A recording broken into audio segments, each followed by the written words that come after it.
Hello बच्चों, चलिए प्रश्न को देखते हैं। प्रश्न है, एक गोलाकार कांच के बर्तन की एक बेलन के आकार की गर्दन है जिसकी लंबाई 8 सेंटीमीटर है और व्यास 2 सेंटीमीटर है, जबकि गोलाकार भाग का व्यास 8.5 सेंटीमीटर है, जिसमें भरे जा सकने वाली पानी की मात्रा या माप कर एक बच्चे ने यह ज्ञात किया कि इस बर्तन का आयतन 345 घन सेमी है। जांच कीजिए कि उस बच्चे का उत्तर सही है या नहीं, यह मानते हुए कि उपरोक्त मान आंतरिक मापन है और पाई बराबर है 3.141।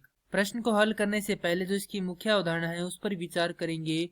तो इस प्रश्न के लिए जो मुख्य अवधारणा है वह हो जाएगी ठोस का आयतन। तो किसी ठोस द्वारा त्रिआयाम में ली गई जगह ठोस का आयतन कहलाता है। अब प्रश्न को देखते हैं। प्रश्न है, गोलाकार कांच के बर्तन की एक बेलन के आकार की गर्दन है। तो यहाँ पर एक क्या है, गोलाकार बर्तन है, उसके ऊपर जो गर्दन है वह किसकी है, बेलनाकार की है, जिसकी लंबाई हमें दे रखी है कितनी, यह जो लंबाई है कितनी 8 सेंटीमीटर है, और जो इसका व्यास है वह कितना है 2 सेंटीमीटर है। अर्थात जो इसकी त्रिज्या है वह कितनी हो जाएगी, इसकी त्रिज्या हो जाएगी 1 सेंटीमीटर। और जो गोलाकार भाग है उसका व्यास दिया गया है 8.5, अर्थात ये पूरी दूरी हमें कितनी दी गई है 8.5 सेंटीमीटर दी गई है। तो जो आधी दूरी है वह कितनी होगी 8.5/2 के बराबर।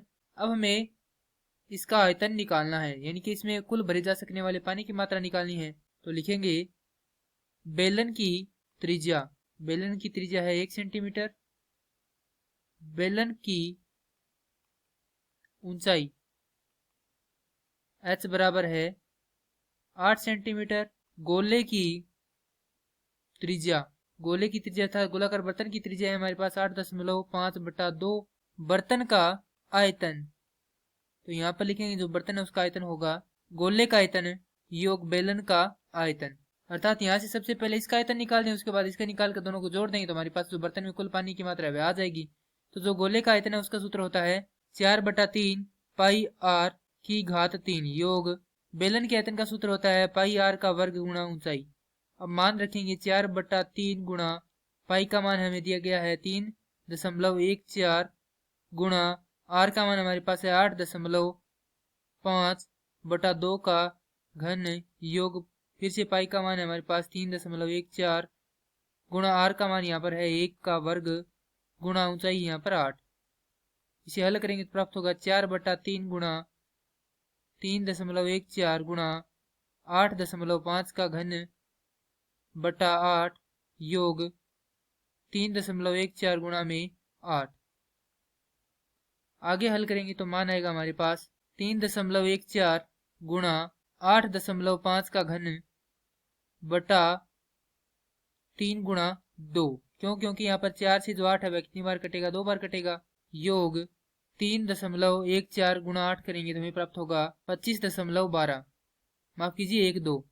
हल करेंगे तो ये जो पूरा गणना है यह करके हमारे पास जो मान आता है वह आता है 346.51 घन सेंटीमीटर, जो कि बच्चे के द्वारा निकाले गए बर्तन के आयतन के बराबर नहीं है। अतः बच्चे के आयतन का जो निकाला गया आयतन है वह क्या है, गलत है। तो यहाँ पर लिखेंगे बच्चे का उत्तर गलत है, सही उत्तर है या सही आयतन है 346.51 घन सेंटीमीटर। यही हमारे प्रश्न का उत्तर है। मैं आशा करता हूँ कि यह प्रश्न आपको समझ में आया होगा। धन्यवाद।